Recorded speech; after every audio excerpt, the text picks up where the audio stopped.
Welcome to the bold analysis, ladies and gentlemen. The tragic collapse of bipartisan talks ushered a new dawn of political strategy.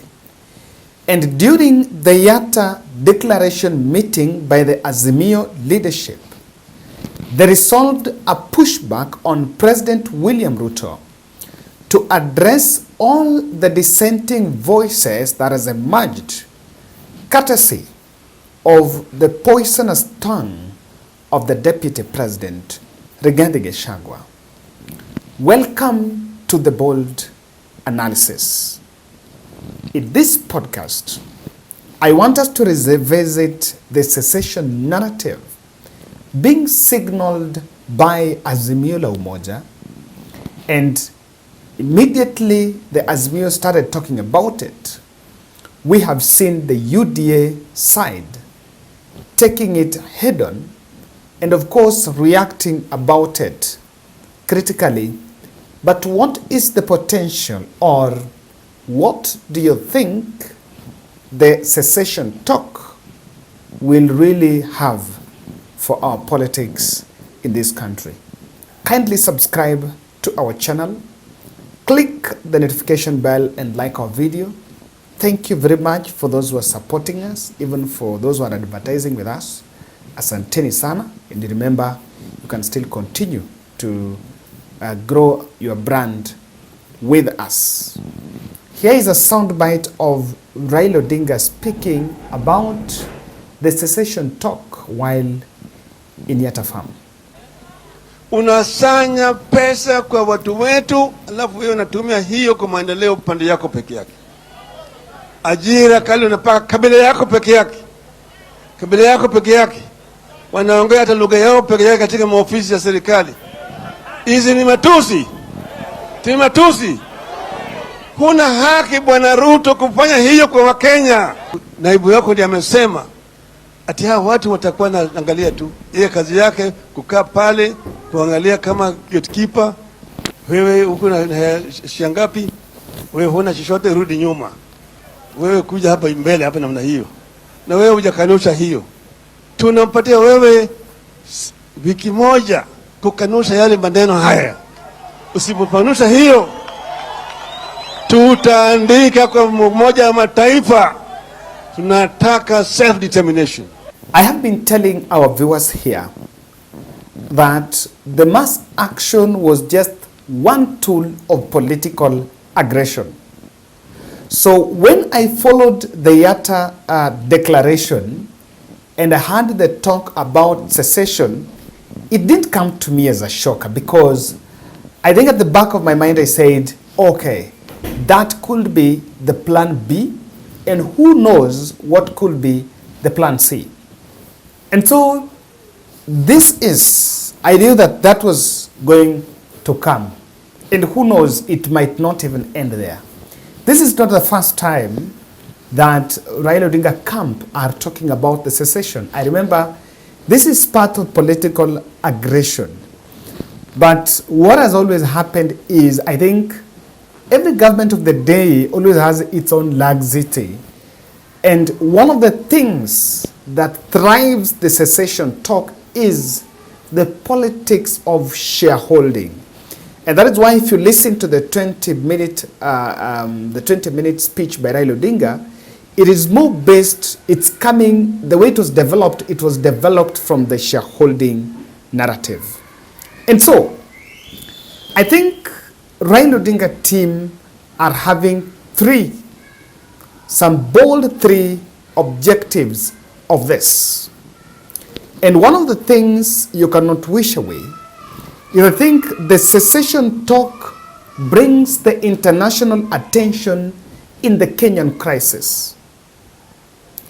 Because if you listen to when they were making that speech, they are saying the process is we will write a letter, get to a plane, and go to the UN, because it is allowed as part of the process to seek a letter on self-determination. I know many might start now asking which grounds, as a political party or as a region. we may not, I don't think it might even now get to that point.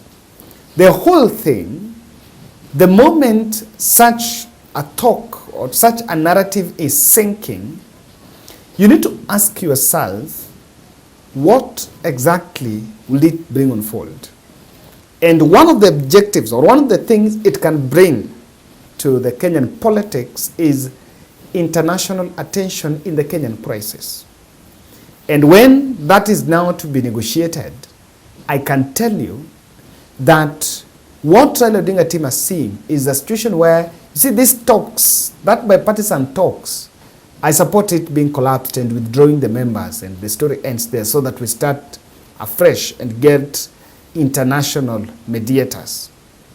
So that when it attracts the international attention, the Azimio team will be able to lay everything bare on table.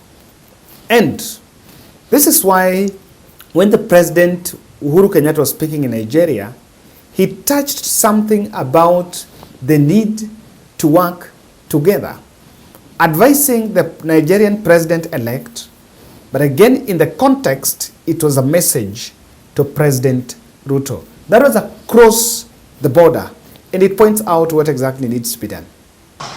And see your government as their government, your agenda as their agenda, one Nigeria, one government for all. Upon assuming the office of president, you would be wise to transcend from the tactical politics of an election and assume your role as Nigeria's vision bearer. This will demand a complete overhaul of the adversarial mindset that we as politicians are conditioned to embrace during the electoral process.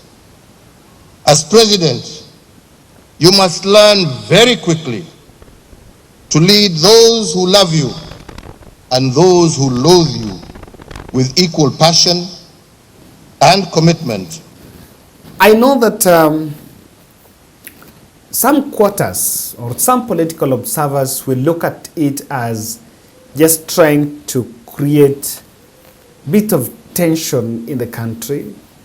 And I saw the UDA wing doing a rebuttal saying that Raila is talking about secession, not because of the points of skewed appointments, and even in terms of what has been said, and trying not to blame Rigathi Gachagwa's tongue on this, but say because they lost election. I want to say it as it is. There are some things that it's true that when you get power, people fight to share. Then when you don't get it, you sit back and blame yourselves. But then, when you share, there are some things that they rather remain in the back room. But the tongue of the deputy president, and is very unapologetic on saying the way those who supported and voted for William Ruto are the ones that needs to benefit, is something that is very uncalled for. And I know behind the scene, maybe President William Ruto does not support that. He may not just support by the virtue of being the president, but his actions are just in conformity with what the deputy is saying. And the only virus it plants in Kenya is the virus of winner takes all. Truth be told, speaking truth to power, William Ruto's appointments have been skewed between the two tribes. Recently, I even saw a list, teachers' recruitment. It was Kalenjin, then I think Luya became number 2, then Kikuyu was number 3. So, you look at it holistically and understand that while there is the distribution of resources, and when people are talking about the shelves, people are talking about the taxation, it's cutting across. You know, I got a video, I think a TikTok video, I need to share it with you, the gentleman saying There is no shelf when you walk to the supermarket. There is no shelf for tribe A, tribe B, or tribe C. It is a very interesting one here you should get.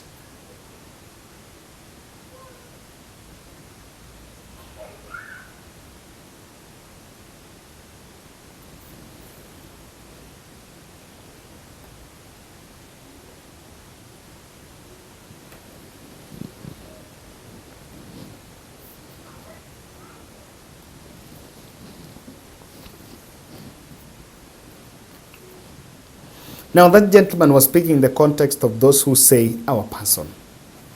Then the second objective that this brings to fold is, I think there is a plan to consolidate the Azimio basis against the political infiltration, or rather the UDA infiltration. And if you ask me,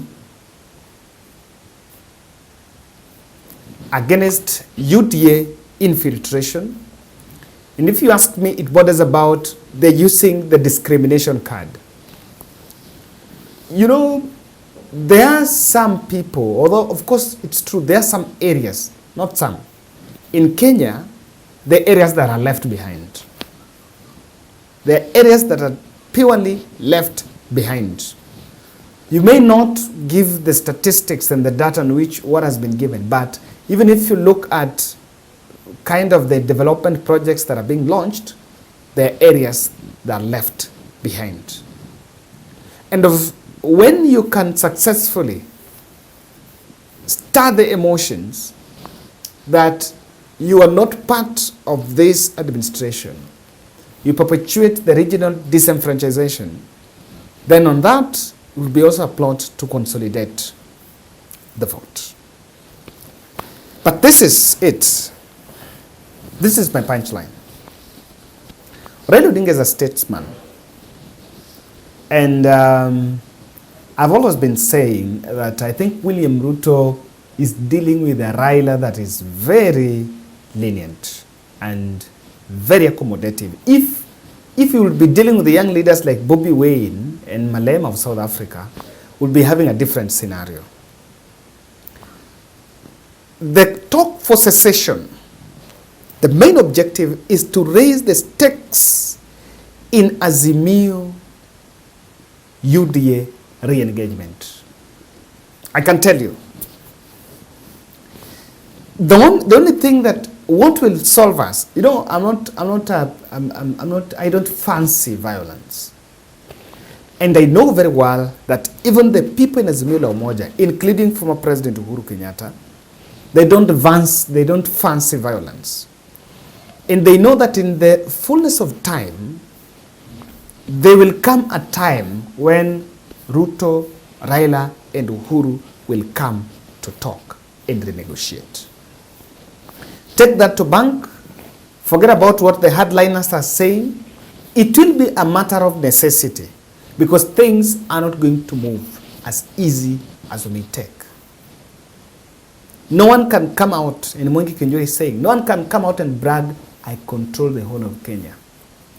The presidency, long gone are those days that presidency was a unifying factor because of the structure of our politics. We cannot blame it on anything but the structure of our political mobilization.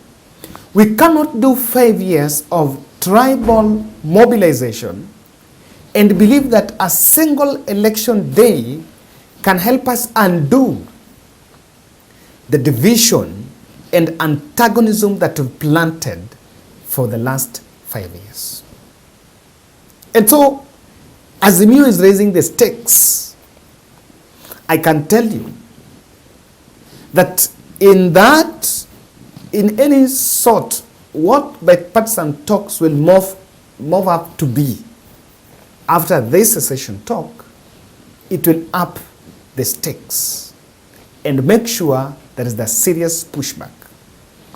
What the Azimio team are saying is this: if you brought the bipartisan talks, you accepted the bipartisan talks as a temporary ceasefire, then take it from us that we have different tools to use.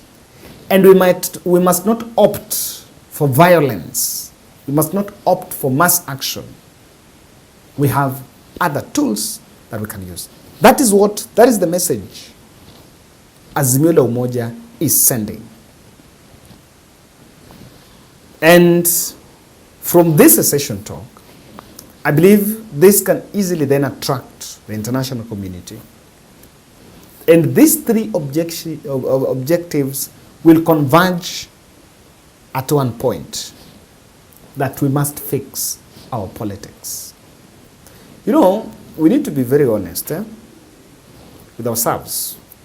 Look at the way currently we are spreading tribal animosity, personality attacks. All the young politicians from the mountain have been equipped and their cars fueled and their chopper expenses budgeted for in the next financial year so that they can spend the rest of their time attacking former President Uhuru Kenyatta. Then tell me, someone who becomes president even after Ruto, how do you consolidate the country and use presidency as a symbol of national unity? So the presidency has ceased to be the point of unification of a country. But then, it has then created a diagonal between personalities and the tribes. And that is why, while we can have all the corners about the secession talk, but the most important thing is that when we stop talking, we start fighting. And so, for the political leadership, irrespective of what you think or what your feelings or what the hardliners are saying, talking is the only available route, because this country belongs to all of us. That's my bold. Thank you very much for watching.